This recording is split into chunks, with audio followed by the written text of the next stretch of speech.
पवन जी, बहुत सारे बिंदु इन्होंने गिनाए और बहुत सारे बिंदु पर आप लोग घेर भी रहे थे बीजेपी को, सरकार को। लेकिन कर्नाटक में जो जीत आप लोगों को मिली और लगा कि जैसे तस्वीर बदल रही है देश की राजनीतिक हवा की, उसमें 5 राज्यों के चुनाव आते आते हिंदी हार्टलैंड से आप वाइप ऑफ हो गए, यानी बहुत तेज हो रहा है, हटा दिए गए। तेलंगाना, कर्नाटक, हिमाचल प्रदेश, इन 3 राज्यों में अब आपकी सरकार बची है, बीजेपी की 12 राज्यों में हो गई है। ये क्या इशारा करता है? वो कौन सी चीज है जिसकी वजह से बीजेपी आपको लगता है छत्तीसगढ़, राजस्थान, एमपी जीत गई?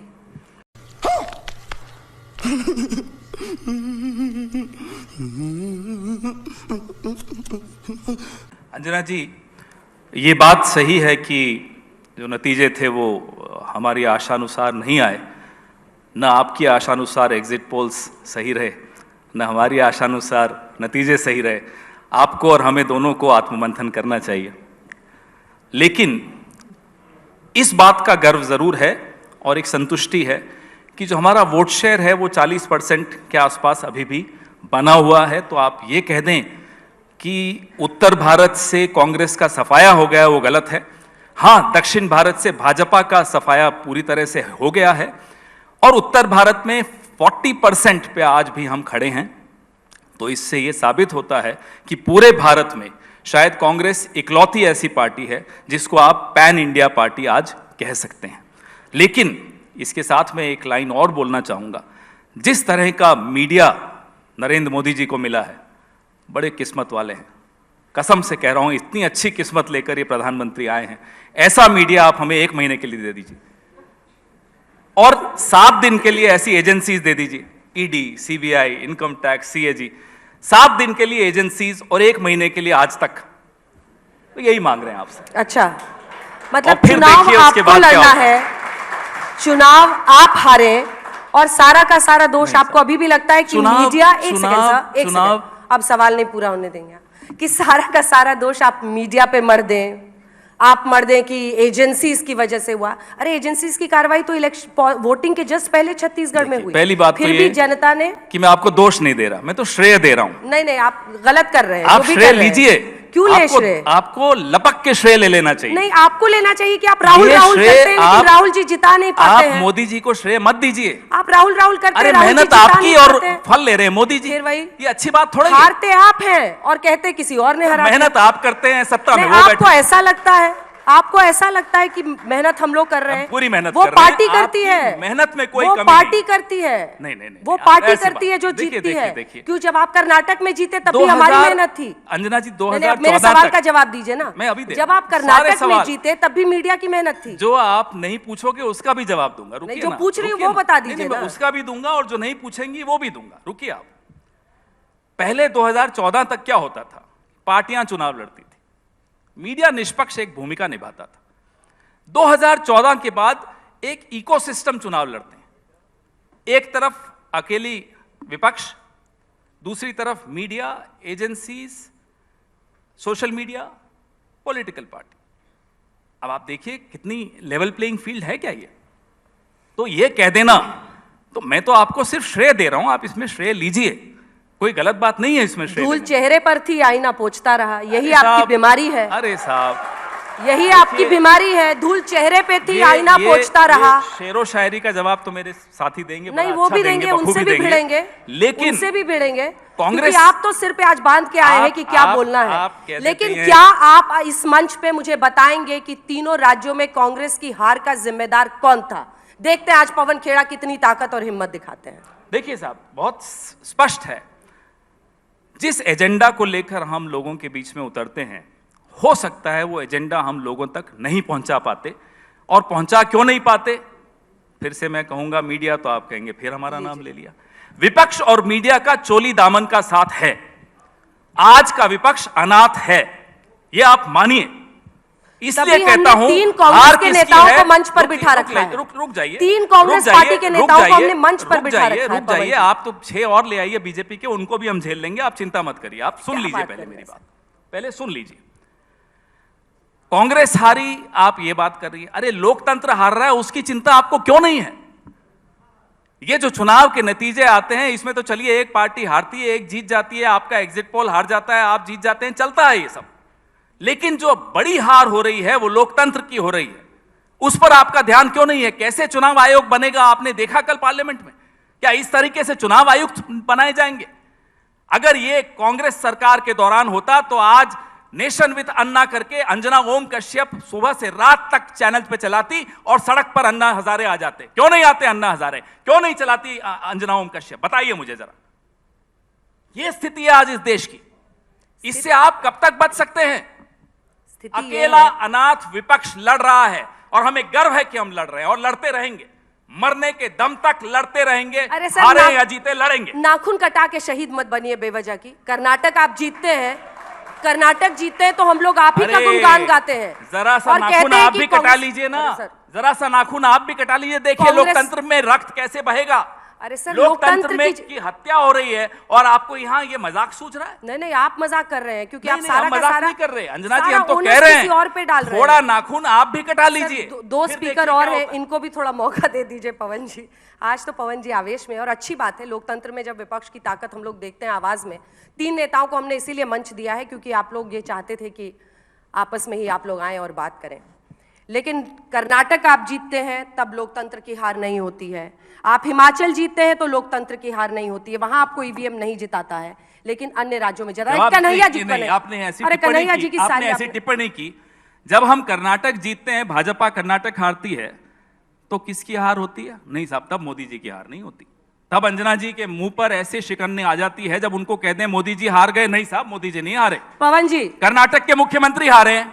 पवन जी एक सेकंड नहीं, एक सेकंड अब आपको सुनना होगा क्योंकि आप ये ये स्टेज आप हाईजैक नहीं कर सकते। आई एम सॉरी, नहीं आप हाईजैक कर रहे हैं, आप हाईजैक कर रहे हैं क्योंकि वहां पर मुख्यमंत्री के चेहरे पर बीजेपी चुनाव लड़ी थी। की शाम को कहते हैं कि मुख्यमंत्री के चेहरे पर चुनाव भाजपा हार जाती है तो लोकसभा में कोई असर नहीं कन्हैया जी माइक पड़ेगा। जब असली रिजल्ट आता है तो कहते हैं साहब आज अच्छा हुआ। लगता है पवन जी को बाकी चैनलों पे मौका मिल नहीं रहा है, तभी माइक नहीं छोड़ रहे हैं यहाँ पे। अच्छी बात है, लेकिन पवन जी अपनी आवाज इतनी मजबूत करिए कि जनता आपकी बातों को समझे, उसके बाद स्वीकारे भी। खाली यहाँ पर आकर सोच रहे हैं कि 4-5 बैट बॉल खेल लूंगा। अगर मीडिया हस्तक्षेप बंद कर दे तो जनता हमारी बात सुनने को तैयार है। हस्तक्षेप नहीं करता है, आप नहीं सुनने दे रही। ये साक्षी है कि 3 यहाँ पर कांग्रेस के नेता बैठे हैं, प्रमोद तिवारी जी और कन्हैया जी को आप बोलने नहीं दे रहे हैं। हम इंतजार करते, ले आइए 6 भाजपा वालों को। आप कन्हैया जी को बोलने नहीं दे रहे हैं, आज आप ही ने उनकी बोली बंद कर।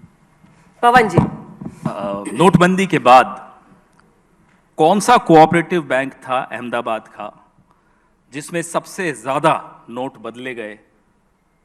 किसका था वो? कौन उसका डायरेक्टर था?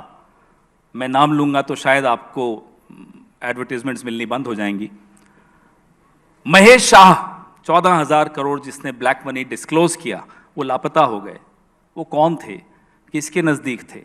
प्रधानमंत्री को आजकल उन्होंने शायद कोई नया आदमी रखा है जो ट्विटर देखता है उनका, उसके साथ थोड़ी बैठक करनी चाहिए उनको शायद पता ही नहीं वो क्या ट्वीट कर रहे हैं। आप बार बार कह रही हैं कि साहब चुनाव हार गए, आप जनता तक मैसेज नहीं ले जा पा रहे। मैं आपसे एक सवाल पूछता हूं अंजना जी, सवाल तो वैसे आप पूछती हैं लेकिन मैं भी एक पूछूंगा आपसे। आज से 2 महीने पहले आपने कितने कार्यक्रम किए? महिला आरक्षण, प्रधानमंत्री तो सबसे महान मसीहा हैं महिलाओं के, 3 राज्यों में मुख्यमंत्री बने। अरे अपनी पार्टी में कोई महिला नहीं मिली होंगी, अंजना जी को ही बना देते। वसुंधरा राजे का में क्या कमी थी? उन्हें नहीं बनाएंगे। कांग्रेस पार्टी ने तो 3 राज्यों में महिला मुख्यमंत्री दिए हैं। नहीं, हमारी तो अभी जीते ही नहीं, आप ही कह रहे हैं। आप कोई नहीं, सुप्रिया श्रीनेत को बना देते आप। नहीं, हमारी तो कितनी महिलाएं कैसे हैं? बनाते बताइए? हार रहे फिर भी बना लेते। अभी नहीं हुआ, वो वक्त आएगा। अगर मोदी जी ऐसे ही चलते रहे तो वो वक्त भी आएगा कि भाजपा हार जाए फिर भी मुख्यमंत्री बना देगी। अभी वो वक्त नहीं आया। ये वाली कॉमेडी सही बैठी नहीं। मुझे एक बात बताइए, मुझे एक बात बताइए। शीला दीक्षित यहां 3 टर्म्स थी मुख्यमंत्री, पहली प्रधानमंत्री इस देश की महिला किसने दी? मोदी जी कम से कम महिला आरक्षण का इतना बड़ा झुंझुना आप सबके हाथ में पकड़ाकर, अब मौका आया था तो वसुंधरा जी को घर पे बैठा दिया। आप लोग भी कमाल के हैं। एग्जिट पोल के दिन तो नड्डा जी का चेहरा दिखा रहे थे जब बीजेपी हार रही है, जब सही नतीजे आने लगे तो मोदी जी का चेहरा फिर से सामने आ गया। अरे साहब, आप लोग भी तो इस नशे से बाहर आइए, फिर देखिए देश कैसे रिस्पॉन्ड करता है हमारे मैसेज को। मैं बार बार ये दोहराता हूं, हम आपके बगैर अधूरे हैं। मोदी जी भी आपके बगैर अधूरे हैं, ये मैं मानता हूं। नशे में आप हैं सर। हम क्या नशे में, हमारा आप तो नशा आप लोग सब रोज उतारते हो। आप संस्थानों पर उंगली उठाते रहेंगे। सब संस्थानों पर ही हमला हो रहा है अंजना जी। जब हमला संस्थानों पर हो रहा है, जब मीडिया की निष्पक्षता पर हमला हो रहा है, तो हम क्या सवाल भी नहीं उठाएं? या अब उस पर भी आपत्ति है आपको कि सवाल क्यों उठा रहे हैं? लगता है ऐसा आपको लगता है? आप अभी पूछ लीजिए लोगों को लगता है कि इस मीडिया भ्रम में निष्पक्ष है या नहीं है? इस भ्रम में जीते हुए आपके लिए मुश्किलें और बढ़ेंगी। मुझे तो लगता है कि आपके नेताओं में काबिलियत है कि वो आपके लिए चुनाव जीत सकते हैं। क्यों नहीं जीत पा रहे हैं ये बताना आपका काम है, लेकिन आप नेताओं पर मंथन करने को तैयार नहीं है, स्ट्रैटेजी पर मंथन करने को तैयार नहीं है। हम सही नहीं अपना जितना मंथन करना है जरूर करेंगे अंजना जी। सिर्फ एक आग्रह हमने आपसे कर्नाटक पे बोला एक कि भ्रष्टाचार का नाम टिक गया। जब मेरी बारी आती है अंजना जी को मेरी आवाज इतनी नापसंद है कि खुद ही बोलती चली। नहीं, क्योंकि आप अंजना अंजना कर रहे हैं, आप ऑब्सेस्ड हो रहे हैं मुझसे। आप एंकर हैं, आप अंजना से इतने ऑब्सेस्ड हैं। चलिए फिर मैं क्या बोलूं? अरुण पुरी जी का नाम लूं, राज चंगप्पा जी का नाम लूं, राहुल कंवल जी का नाम लूं, किसका नाम लूं? बताओ, मैं सबका नाम ले लेता। नहीं, आपको नाम लेने की जरूरत नहीं है। आप कांग्रेस के बिहाफ पे आए हैं, आप जवाब दीजिए। चलिए नाम नहीं लेते। मैडम तो कह सकते हैं। मैडम, मीडिया भी थोड़ा आत्ममंथन कर ले तो क्या बुराई है? देश के लिए अच्छा होगा, कर लीजिए ना आत्ममंथन। हमारा भी आग्रह मान लीजिए। हम तो जितनी बार आप कहते हैं आत्ममंथन करिए, हम करते हैं। आपकी हर सलाह मानते हैं हम। चुनाव हारते हैं तब भी मानते हैं, चुनाव जीतते हैं तब भी मानते हैं। हम तो मीडिया को सम्मान करते हैं। जब हम सरकार में थे, प्रमोद तिवारी जी तब भी सत्ता में थे, पूछिए इनसे। कन्हैया कुमार जी तो तब भी जूझ रहे थे सरकार के खिलाफ। जब हम सरकार में थे, आप लोग रोज कार्यक्रम करते थे, जहाज कह दिया था, रोज कार्यक्रम करते थे आप हमारे खिलाफ। हमने तो कभी नहीं फोन करके बोला साहब आपके बॉसेस को कि नहीं अंजना जी को हटा दीजिए, उनको कम कर दीजिए। हिरेन जोशी हमारे यहाँ तो कोई था ही नहीं। बस फिर शुरू हो गया। क्यों नहीं शुरू होंगे? आपको क्या आपत्ति है? मैं हिरेन जोशी का नाम ले रहा हूं ना, आप मत लीजिए, मैं तो लूंगा। मैं विपक्ष में हूं, मैं नाम भी नहीं लूं कि कौन है जो आज मीडिया की हत्या कर रहा है। मैं नाम लूंगा, मुझे कोई डर नहीं है। रोक लेंगे एक बार और, हवाई जहाज से उतार लेंगे, मुझे उतार लें। जब मुझे डर नहीं है तो आपको सुनने में क्यों डर लगता है? मुझे बोलने में डर रहा है। यहाँ पर हम तो पूछ रहे थे धीरज साहू, मैं आप सब जो यहाँ बैठे हैं इनको चुनौती देता हूं, इनके मोबाइल उठाकर देख लीजिए मीडिया वालों के। सुबह हिरेन जोशी जी का फोन मैसेज आ जाता है, एजेंडा सेट हो जाता है। बस शुरू। चुनौती है ये मेरी। मैंने देखे हैं वो मैसेजेस, ऐसे नहीं बोल रहा हूं, मैं जिम्मेदारी से बोल रहा हूं। 15 साल में सरकार में बहादुर तो प्रमोद जी आप निकले। आपने धीरज साहू पे जवाब दिया। धीरज साहू पे भी जवाब दूंगा। थोड़ी बहादुरी आप दिखाइए कि जब मैं आईना दिखा रहा हूं तो आईना देखिए, आप भी बहादुरी दिखाइए। मैं आईना दिखाने ही आया हूं यहाँ, मैं आया हूं तो दिखाऊंगा।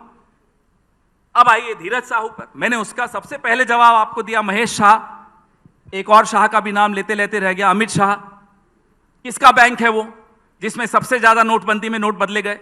मैं तो 2 शाह का नाम ले लिया। आप सुनने की हिम्मत है आपकी? दोनों शाहों का नाम धीरज साहू बोल रहे हैं। धीरज साहू का तो हमारे प्रमोद जी ने भी जवाब दे दिया, मैंने शुरू में ही जवाब दे दिया। अरे जिनका पैसा है उनसे पूछे ना, हमसे क्यों पूछ रहे हैं आप? वो तो ठीक है, लेकिन सवाल नोटबंदी का सवाल आपने क्यों नहीं पूछा उस कोऑपरेटिव बैंक से? हम तो ये पूछ रहे हैं, कहां है महेश शाह? पूछिए ना, जवाब दिलवाइए ना हमें। सवाल परसेप्शन का है, इसके बावजूद मोदी क्यों जीत रहे हैं? आप परसेप्शन की बात कर रहे हो, मैं तथ्य दे रहा हूं आपको। It's facts versus perception, I am giving you facts. Why are you scared of facing these facts? किसी ने ऑडियंस से कहा भूख हड़ताल पे तो बैठो आप लोग। कब बैठे थे क्या मोदी जी भूख हड़ताल पे प्रधानमंत्री बनने से पहले? अब मीडिया को कहिए अन्ना हजारे ढूंढे एक और, जैसे इन्होंने पहले ढूंढा था आरएसएस के साथ। हमने ढूंढा था भाई। हम तो जैसे मोदी जी आए, अन्ना हजारे बैठे, वहां अरविंद जी बन गए, यहां मोदी जी बन गए। आप किसी अन्ना को लाइए, हम बन जाएंगे। चिंता क्यों कर रहे हैं आप? कोई किसी अन्ना को ला नहीं सकता। नहीं, हमें सब मालूम है। अन्ना पैदा होते हैं और अन्ना के तरह लोग आंदोलन में और फिर सो जाते हैं।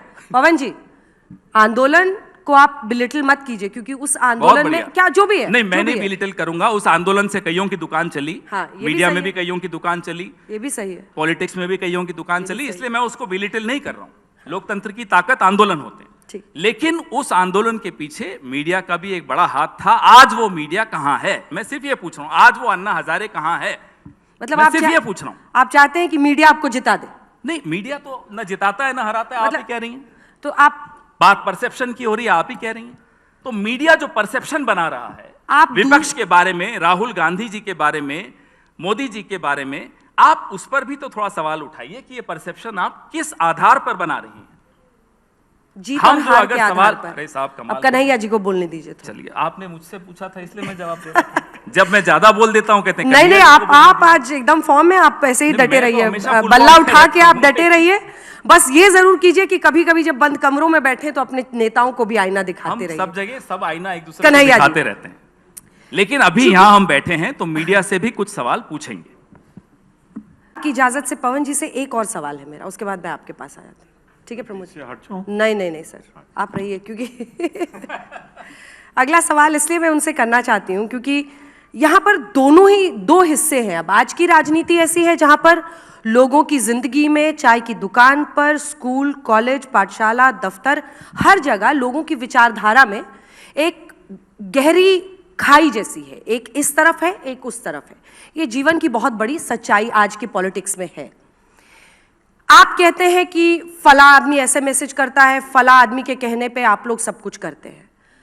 आप भी इसी वजह से मनमानी करते हुए कहते हैं कि हम इतने पत्रकारों से बात करेंगे, हम इतने पत्रकारों से बात नहीं करेंगे। आप मुझ पर स्टेज पर कोशिश करते हैं कि आप बरस पड़े मीडिया पर मेरे बहाने। आप भी एक दबाव बनाने की कोशिश करते हैं, तो फिर कैसे अलग हैं आप दोनों? जब असहयोग आंदोलन गांधी जी कर रहे थे तो क्या वो दबाव बना रहे थे? ये असहयोग आंदोलन है। क्या इतना अधिकार भी मेरे पास नहीं है कि मैं उस जहर के व्यापार का हिस्सा नहीं बनूं जो आपके कुछ सहयोगी, आपके चैनल की बात नहीं कर रहा हूं, कुछ सहयोगी मीडिया में फैलाते हैं? मैं उस व्यापार का हिस्सा नहीं बनना चाहता। मैं अभी बड़ा रोचक आपने सवाल मेरे साथी से पूछा। रेवंत रेड्डी पहले एबीवीपी में थे, अच्छा लगा सुनकर, आपने याद दिलाया, अच्छा किया। हेमंता बिस्वा शर्मा पहले कहाँ थे? कांग्रेस में। ज्योतिरादित्य सिंधिया पहले कहाँ थे? सब आपकी पार्टी जितिन के प्रसाद देन है। पहले कहाँ थे? सब रूट के चले गए। तो नहीं तो फिर बिछड़े हेमंत- सभी बारी बारी, आप बहुत अपनी ही बढ़िया। फौज की याद तो दिला फिर- रहे हैं मुझे। तो फिर ये रेवंत रेड्डी भी रूठ के चले आए होंगे ना बीजेपी से, ये भी बोलिए, बोलिए ना। वो बीच में नहीं टीडीपी नहीं में नहीं, भी गए बोलिए थे। ना, बोलिए ना कि वो भी रूठ के गए, बोलिए ना। मैं बिल्कुल इंतजार रूट कर के रहा हूं। गए। मैं बीच इंतजार में कर रहा हूं। टीडीपी में गए वो। यशवंत तेलुगु सिन्हा जी देशम भी में रूठ काम के किया। गए। तेलुगु देशम में। नवजोत सिद्धू जी भी रूठ के गए, हाँ। कीर्ति आजाद भी रूठ के गए, शत्रुघ्न सिन्हा भी रूठ के गए। नाम गिना रहा हूं मैं आपको, कितने लोग रूठ के गए। अरे मैंने एबीवीपी मैं इसलिए सिर्फ कहा था याद क्योंकि वो दिलाता गौ हूं। पूजा करते दिखे तो मुझे हैरानी हुई गौ थी पूजा उस में दिन। क्या बुराई है? हम तीनों करते हैं, चलिए बताइए। वोटिंग क्या वाले बुराई? दिन ये एक पोस्चरिंग होती है। नहीं, पोस्चरिंग आपको लगती है, ये हमारी संस्कृति का हिस्सा है, इसमें आप। लेकिन जो मुझे आपत्ति है अंजना जी, मैं आपका नाम ले रहा हूं, माफी चाहता हूं। वो तो मैं जानती हूँ, आप ऑब्सेस्ड हैं मुझसे। मुझे आपत्ति हमें इस बात से है कि मेरे और मेरे भगवान के बीच में ये दलाल क्यों आ जाते हैं? साहब, बड़ा विशाल अयोध्या में मंदिर की पूजा होने वाली है, ऐसा इवेंट होने वाला है जो पूरी दुनिया ने कभी नहीं देखा होगा। अरे मेरे और मेरे भगवान और मेरी श्रद्धा के बीच में जी। ये दलालों का काम क्या है? और आप उसको सेलिब्रेट करते हैं दलाली को कि दलाल आ गए साहब, खुशी खुशी मनाइए, दलाल आ गए, प्रधानमंत्री भी जा रहे हैं, सारे मंत्री जा रहे हैं, सबको ले जाया जा रहा है। अरे साहब, एक मंदिर है, एक पवित्र जगह है जहां मैं जाकर अपनी श्रद्धा के अनुसार झुकता हूं, सजदा करता हूं, सर झुका देता हूं एकदम। वहां भी दलाल आ रहे हैं और वो भी आप बड़े खुश हो रहे हैं साहब, प्रमोद जी, दलाल आ गए। एक सवाल अब आपसे जिसके साथ हम अंत करेंगे सेशन का। कई बार ऐसा होता है कि पीएम पर, मैं इस बात से इनकार नहीं करती कि बीजेपी ने भी कांग्रेस के शीर्षस्थ नेताओं पर एक से एक हमले किए हैं, जिसमें सोनिया गांधी जी से लेकर राहुल गांधी, प्रियंका गांधी, सब पर हमले हुए हैं। लेकिन हाल के दिनों में एक ट्रेंड रहा है, अभी भी पवन जी ने जो शब्द यहाँ पर बोला, मुझे नहीं लगता है कि बहुत अच्छी भाषा है जो हम अपने बच्चों को ऐसा शब्द सिखाना चाहेंगे।